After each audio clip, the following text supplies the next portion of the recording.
vous utilisez Scilab et compagnie et que vous enregistrez un document à partir de Scilab et compagnie, ce document est sauvegardé au format RTF, c'est-à-dire que le fichier que vous allez sauvegarder va prendre l'extension .rtf.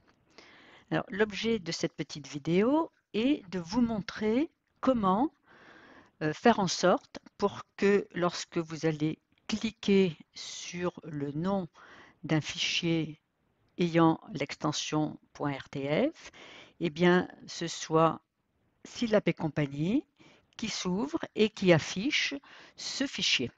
Ici, actuellement, je vois que si je double-clique sur le nom de ce fichier, eh bien, c'est Word qui va s'ouvrir. Donc l'objectif est de faire ouvrir automatiquement, en double-cliquant sur leur nom, de faire ouvrir les fichiers d'extension .rtf par Scilab et compagnie. C'est ce que l'on appelle une application par défaut. Donc je vais choisir pour les fichiers de format .rtf, Scilab et compagnie comme logiciel d'ouverture par défaut. Alors pour faire cela, eh bien c'est relativement simple.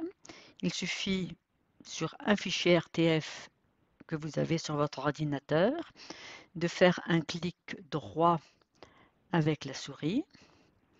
Alors, clic droit avec la... pardon, c'est pas le bon. Ici, clic droit avec la souris. Et puis, je fais ouvrir avec.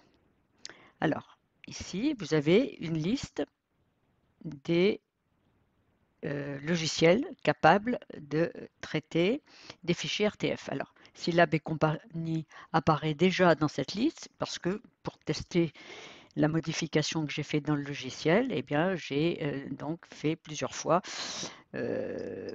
positionné plusieurs fois Scilab et compagnie comme le logiciel par défaut. Bon, mais si c'est la première fois que vous faites cette opération, eh bien, vous ne verrez pas apparaître Scilab et compagnie dans cette petite liste. Donc, il faut cliquer ici sur choisir une autre application. Voilà. Donc, on va monter un petit peu, non, on ne peut pas. Alors, ici, je vais. Alors, apparaît toujours Scilab et compagnie, mais il y a de fortes chances pour que chez vous, ça n'apparaisse pas. Je vais commencer ici par cocher la case toujours utiliser cette application pour ouvrir les fichiers .rtf. Donc l'application que je vais choisir deviendra automatiquement l'application par défaut. Actuellement, c'est Microsoft Office Word. Alors je ne vais pas faire OK, mais je vais faire plus d'applications. Là apparaît toute une liste possible de fichiers capables de traiter du RTF. Si Scilab et compagnie n'apparaît pas, je vais donc ici cliquer sur rechercher une autre application sur ce PC. Voilà. Donc, ici, j'ai enregistré Scilab et compagnie sur le disque C. Dans le dossier Scilab et compagnie 12, je choisis ici le fichier exécutable de Scilab et compagnie. Ouvrir. Et voilà. Vous voyez que l'icône ici a changé, hein, et que mon fichier s'est bien ouvert dans Scilab et compagnie.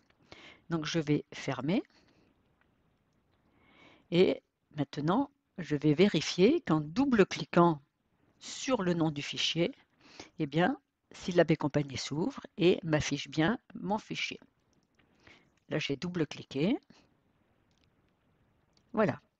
Hein, donc maintenant Scilab et compagnie est le logiciel appelé par défaut lorsque je double-clique sur un fichier d'extension .rtf. Alors ici, je ne sais pas si je ne crois pas avoir eu l'occasion de vous montrer. Ici, je sélectionne tout, donc CTRL A. Je vais remettre tout en noir. Voilà. Et je vais choisir ici dans les personnalisations, hein, un autre type de mise en évidence des syllabes. Il s'agit ici de mettre les syllabes en évidence en faisant une alternance de gras souligné et de non gras. Alors, voilà. Alors, si c'est non, eh bien, je mettrai mes syllabes en couleur. Si c'est oui, eh bien, mes syllabes seront donc mis gras souligné, non gras.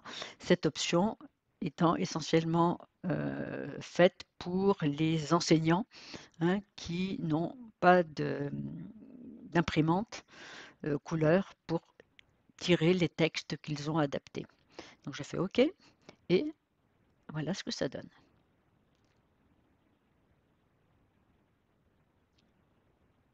Voilà. Je vais sauvegarder mon fichier. Voilà. On va l'appeler Sambo 2. Voilà. Je ferme.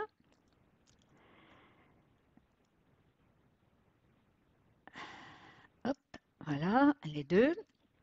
Et puis, je vais faire rouvrir, hein, mon Sambo 2 directement dans Syllab et compagnie en double-cliquant sur son nom.